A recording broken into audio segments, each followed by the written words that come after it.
State. It's great to have you with us. Thank you so much for joining us.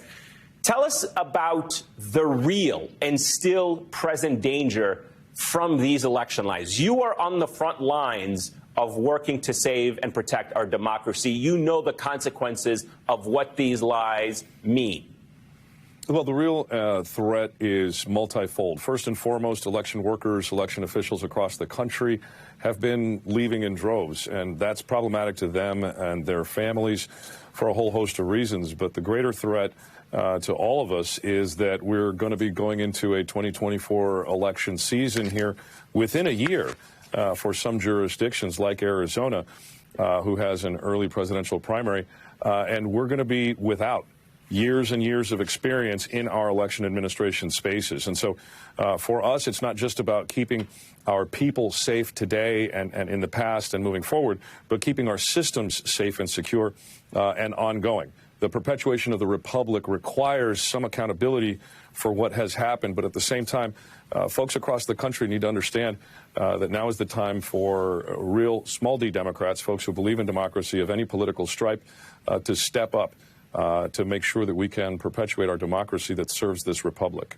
Election denialism, Mr. Secretary, may have started with Donald Trump and certainly didn't end there. As you know, Carrie Lake, other Republicans now, it's almost par for the course. When a Republican runs, election denialism is going to be part of their platform. From where you sit in Arizona, what would it take to finally snuff out this election denialism within the Republican Party?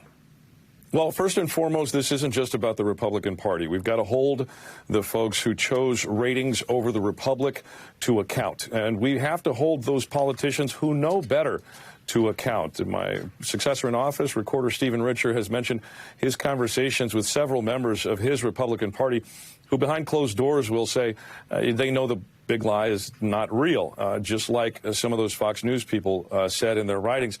But they perpetuate it because they're choosing, again, this crazy populism, and that's because they lack courage. They lack the leadership necessary to put the republic over their own personal power, their own personal political calculus. And that's what's a problem here, is that these folks who will call other people snowflakes, they are themselves afraid of reality and the truth, and there needs to be a comeuppance from within the Republican Party. Secretary Fontes, I want to go back to something you said earlier, and you mentioned that dozens of election directors, voter registrars have resigned across Arizona. We know it's happened in other states. What impact will that have on future elections when good people in this country walk away from overseeing our elections?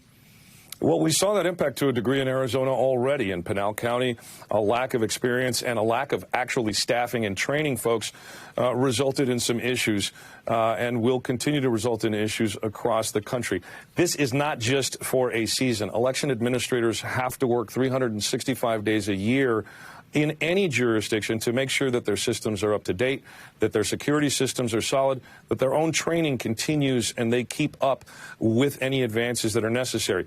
And too many people across the country look to elections as if it's some exercise that happens for maybe a couple of months every couple of years. That's wrong-headed, just like it's wrong-headed for Congress not to have sustained funding for their own federal elections on state and local ballots every 2 years. You know, it's an unfunded mandate. So we've got to get everybody in the country to understand this is an ongoing process. It requires some maturity, some sensibility, and it requires folks who don't pay a lot of attention to these things to actually listen to the folks on the ground. Those local election officials are the experts. They need to have their voices heard. Arizona's Secretary of State Adrian Fontes, sir, thank you so much for your time. I greatly appreciate your insights this evening. Joining me now is Democratic Congressman Ted Lieu of California, who was an impeachment manager in Donald Trump's second impeachment trial. Also with us is Democratic Pennsylvania State Representative Malcolm